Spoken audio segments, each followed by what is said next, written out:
Hello guys, so today we're gonna be doing more of an interview style. This is all aimed at giving you guys like more familiarity with the application process. So basically what we're gonna do is to be sharing our stories. So this week Michael will be interviewing me, and next week I probably would be interviewing him. Alright, so today I'll be interviewing Andrew about his about his experience with his application process and how he got into University of Rochester. I'll also ask him tips and tricks on getting into your dream schools. This will help you familiarize yourself with the necessary steps involved in the application process. So Andrew, how did it all start? That's a good question, Michael. So I guess it all started in high school, where I've always been talking about Education USA in these videos, but Education USA actually came to my high school, and they were like, "Oh, so we are helping students apply to schools in the US. So there are these opportunities." And so when I graduated high school, I decided to pay them a visit. So I took the counselor's email first, and so I was emailing her from time to time. Then I went there, and I went to see them, and then that was when they introduced me to the whole process. So yeah, basically my story started with going to Education USA, and they giving me the gist of what is involved basically in the application process. Yeah.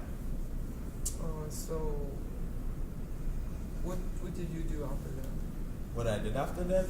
Okay, so afterwards, so as I said, they gave me the outline of the process. So I began by thinking about testing. I knew I had to take the SATs or the ACT. So that was the first decision, whether to take the SAT or the ACT. So I decided to take the SAT for some reason, because resources and things were more available for the SAT than the ACT. So I decided to take the SAT. And fun fact, I actually self-studied for it.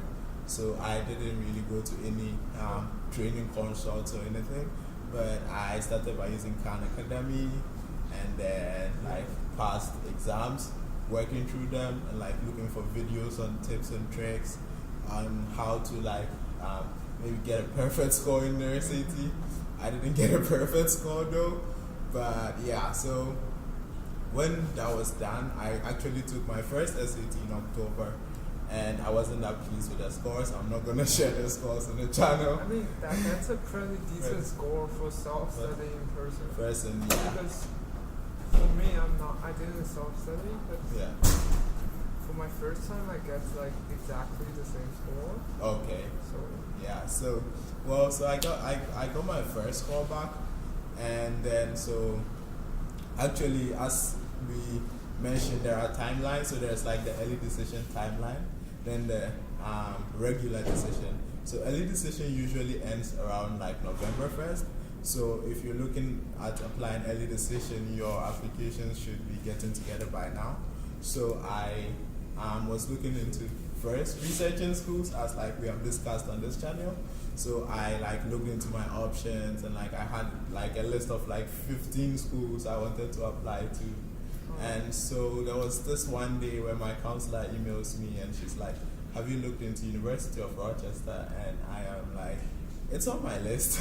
But I was probably going to do ED to either NYU Abu Dhabi or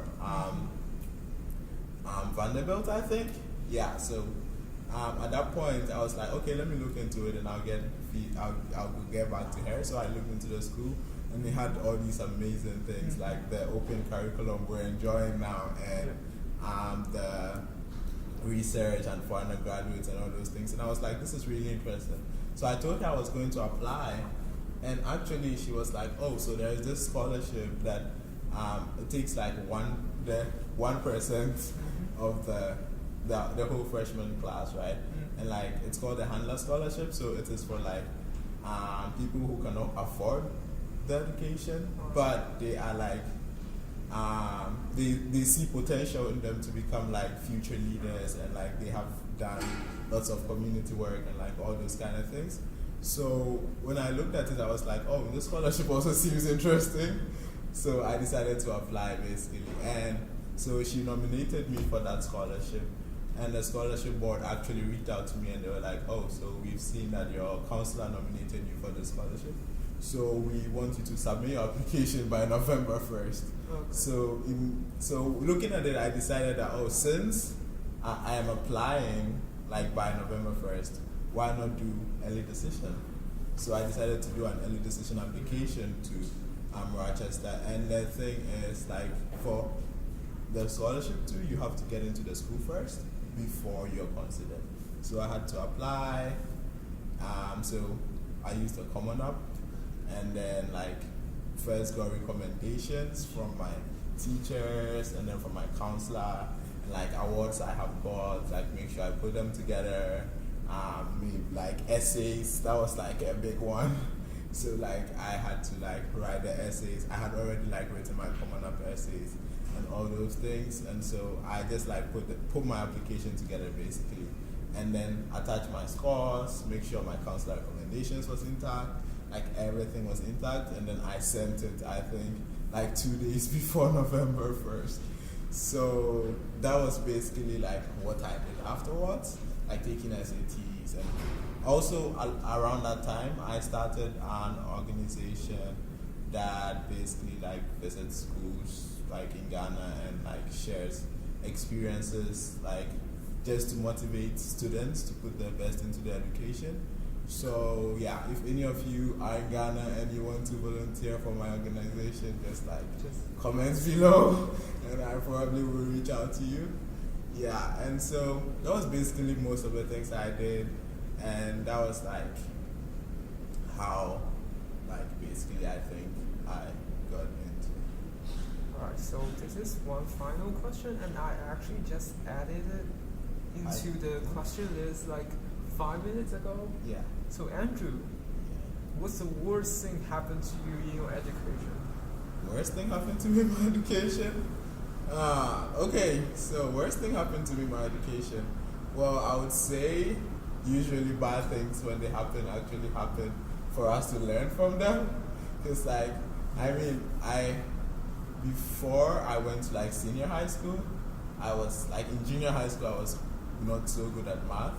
And like I was like not so good at math, but then like with first of all advice from my brother, and then he was like, oh, just start from the basics, make sure you get the basics, and then you will eventually like become great. So what I did was every day after school I would spend like 2 hours just like doing math from the basics. I took like a textbook starting from page 1, and by the time I got to like let's say page 100, I was already like, once you get the basics, everything that is high up becomes like easy and like to you. So it's like, I think that's like more of a learning experience, but like it was that's one of the things that I think is like maybe the worst.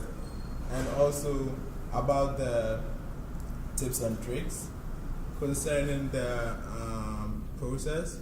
First of all, one thing I would say you all should know is that this application process is very holistic. So people usually assume that it is based on your SAT scores that they admit you, but it is not. The thing is, so my first SAT score actually was even below the average of University of Rochester, but that was the score with which I got into the school. Then I did like way better the second time, but like I didn't even use it. So it was like they don't only consider your scores, there are so many factors that they take into consideration. So first of all, one thing I think is true is that your SATs and like your transcripts and like all those things, the aim of it is to like make them know that, because college is really hard. Michael can attest to that. So they want to make sure that when you come here, you can do the work, like you can handle it. That's why they look for you, to make sure that you can like do the work. That's why they look for like good scores and like you have been actively doing something in high school. Aside that, once that is down, it is down to what differentiates you from the next person. Why should we accept you and not the next person who has the same scores as you? So they look at first of all your involvement, like your extracurricular activities. What have you been doing? So for my extracurricular activities in high school, I was involved in a number of things. I was like the head boys library prefect, so like helping out in the library. I was.